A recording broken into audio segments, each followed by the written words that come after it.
बीवी क्या क्या करे। शांति का इकलौता बेटा विक्रम काम में बहुत व्यस्त रहता है और उसकी पत्नी सरिता घर में रहकर घर को संभालती है।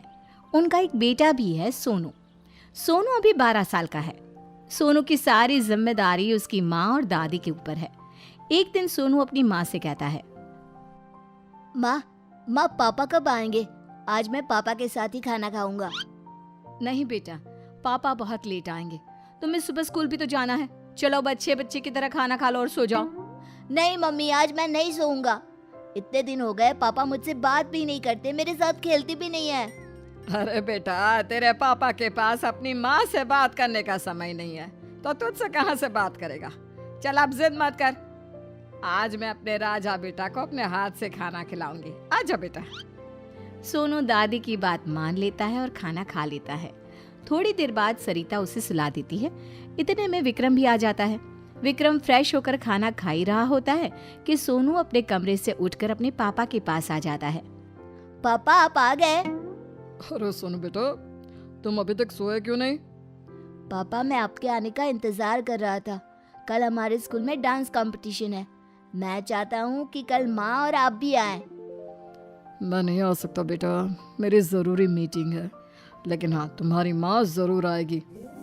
विक्रम सोनू को समझाकर कमरे में भेज देता है और बाद में सरिता से कहता है, कैसी माँ हो तुम? तुम्हारा बेटा सुबह स्कूल जाएगा, कल उसका कंपटीशन है और तुम्हें कोई खबर ही नहीं कि वो सो रहा है कि जाग रहा है। वो बहुत देर से जिद कर रहा था कि आपके साथ खाना खाएगा, लेकिन फिर भी मैंने उसे खाना खिलाकर सुला दिया था। वो उठ कैसे गया मुझे तो पता ही नहीं चला। तो पता करो सरिता कि सोनू सोया क्यों नहीं। तुम माँ हो उसकी। तो आप भी तो उसके बाप हो, आपको भी कुछ पता होना चाहिए ना उसके बारे में। एक तो अपनी जिम्मेदारी तुम ठीक से निभाती नहीं, ऊपर से मुझे सुना रही हो। विक्रम गुस्से में चला जाता है। शांति अपनी बहू को समझाती है। सुबह सरिता जल्दी उठकर अपने बेटे को तैयार कर देती है। तभी विक्रम अपनी बीवी को रुपए देते हुए कहता है, ये लो सरिता, ये सोनू की ट्यूशन की फीस और घर खर्च के लिए पैसे। और हाँ, सोनू के स्कूल चले जाना, उसे अच्छा लगेगा। आप भी थोड़ा टाइम निकाल कर आ जाइए ना, उसे ज्यादा अच्छा लगेगा। मैं नहीं आ सकता, मेरी जरूरी मीटिंग है। इसी तरह से कई दिन बीत जाते हैं और एक दिन सोनू का रिजल्ट आता है। विक्रम जब सोनू का रिजल्ट देखता है तो गुस्से से आग बबूला हो जाता है। ये क्या है सरिता, सोनू के इतने कम मार्क्स क्यों आए हैं? पता नहीं। सोनू बेटा, ये क्या है, तुम्हारे इतने कम मार्क्स क्यों आए हैं? अरे उससे क्या पूछ रही हो, तुम माँ हो उसकी, तुम्हें पता होनी चाहिए ये सारी बातें। तो आप भी तो इसके पिता हो, क्या आपको पता नहीं होना चाहिए कि आपके बेटे के कम मार्क्स क्यों आए? क्या सारी जिम्मेदारी मेरी है? हाँ सरिता, सारी जिम्मेदारी तुम्हारी ही है। मैं तो ऑफिस में होता हूँ हमेशा। तुम्हें सोनू के स्कूल की फीस और ट्यूशन की फीस टाइम पर दे देता हूँ। अगर इतना पैसा खर्च करने के बाद भी सोनू के नंबर कम आ रहे हैं तो तुम्हें शर्म आनी चाहिए। क्या कहा? सिर्फ मुझे शर्म आनी चाहिए, आपको नहीं आनी चाहिए? जब से सोनू का स्कूल में एडमिशन हुआ है, आप कभी गए हो स्कूल? कभी बात की है उसके टीचर से? उसकी क्लास टीचर या ट्यूशन टीचर का नाम भी जानते हो? ये सब काम मेरा नहीं तुम्हारा है। मेरा काम है सिर्फ तुम्हें रुपए देना, जो कि मैं दिन रात मेहनत करके दे रहा हूँ। सरिता और विक्रम को बहुत देर हो जाती है लड़ते लड़ते। तो सोनू अपनी दादी से पूछता है, दादी, मम्मी पापा फाइट क्यों कर रहे हैं? फाइट करना तो बुरी बात होती है ना? बेटा, तुम्हारे नंबर कम आए हैं ना, इसलिए तुम्हारे पापा तुम्हारी माँ को डांट रहे हैं। लेकिन दादी, इसमें मम्मी की क्या गलती? पेपर तो मैंने दिया था, मम्मी ने नहीं दिया था। तभी तो तुमसे बोलते हैं बेटा, अच्छी तरह से पढ़ाई किया करो।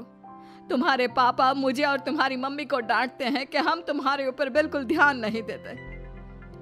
लेकिन पापा तो कभी मेरे स्कूल भी नहीं आते, मुझसे कुछ पूछते भी नहीं है कि मेरी पढ़ाई कैसे चल रही है। अपने पापा के बारे में ऐसा नहीं बोलते बेटा। चलो लड़ाई शांत करवा कर आते हैं। शांति अपने बेटे और बहू के पास जाती है और उन दोनों से कहती है, तुम दोनों इतनी देर से क्यों लड़ रहे हो? ये तो सोचो कि सोनू पर तुम्हारी इन बातों का क्या असर होगा। माँ, अगर आपको सोनू की इतनी ही फिक्र होती ना तो आप उस पर ध्यान देती। इस तरह इतने कम नंबर नहीं आते उसके। विक्रम ये बोलकर वहां से चला जाता है। तभी सरिता अपनी सास से कहती है, देखा माँ, किस तरह से ये सारा इल्जाम मेरे ऊपर डालकर चले गए। ये खुद कभी ध्यान देते हैं अपने बेटे पर? हर महीने सिर्फ रुपए हाथ में रख देते हैं। अब आप ही बताओ माँ, क्या सिर्फ स्कूल या ट्यूशन की फीस देने से इनकी सारी जिम्मेदारी खत्म हो जाती है? जानती हूँ बहू, लेकिन ये तो मुझे भी सुनाकर चला गया। कभी कभी बोलते हुए ये भी भूल जाता है कि मैं माँ हूँ इसकी। माँ जी, इनको तो यही लगता है कि घर में कुछ काम नहीं होता, मैं दिन भर खाली बैठी रहती हूँ। इस तरह दोनों सास बहू विक्रम की जली कटी बातें सुनती रहती हैं। विक्रम को बस यही लगता है कि वो घर में रुपए दे रहा है तो उसकी ड्यूटी खत्म हो गई। एक दिन विक्रम के घर उसकी पड़ोसन आई। विक्रम भाई साहब, आप अपने बेटे को समझाओ। दिन भर मोहल्ले में घूमता रहता है, सबसे लड़ाई करता है। ये देखो देखो मेरे बेटे पिंटू को कितनी बुरी तरह से पीटा है। सोनू, तुमने पिंटू को क्यों मारा? पापा, ये मुझे छोटा गधा बोल रहा था, वो तो मैंने सुन लिया, लेकिन फिर बाद में ये आपको बड़ा गधा बोलने लगा। उसके बाद मैंने उसको जम के मारा। अरे तो इतनी सी बात पर कोई इतना पीटता है क्या? पापा, इतनी सी बात नहीं है। पिंटू बार बार बोल रहा था कि तेरे पापा गधों की तरह काम करते हैं, तेरे साथ खेलते भी नहीं है। चुप रहो सोनू। माफी चाहता हूँ, आगे से ऐसा नहीं होगा। पड़ोसन पिंटू को लेकर वहां से चली जाती है। विक्रम गुस्से में अपनी माँ और पत्नी को आवाज देता है।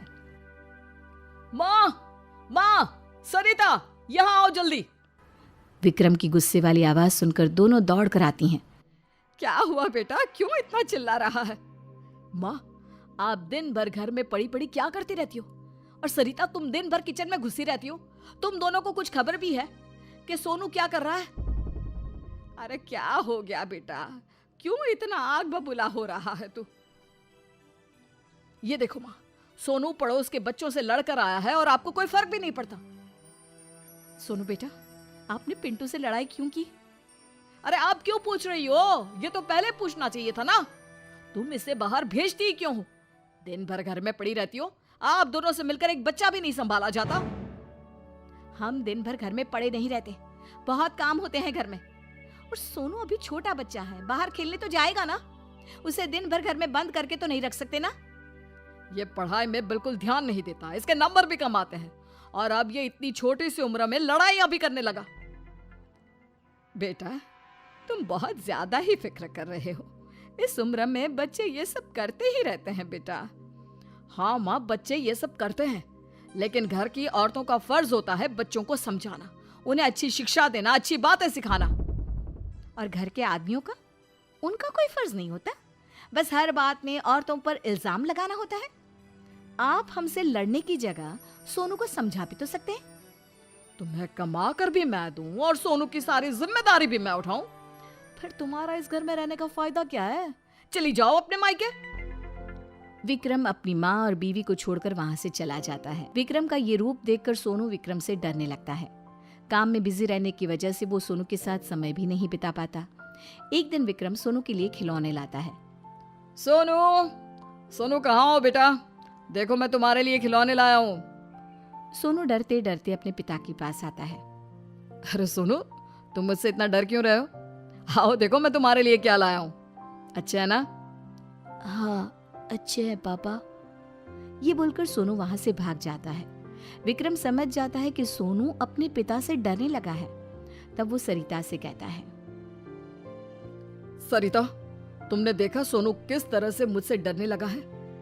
तुम ही उसे मेरे खिलाफ भड़काती रहती हो ना। उससे अच्छी परवरिश भी नहीं दे पा रही हो तुम।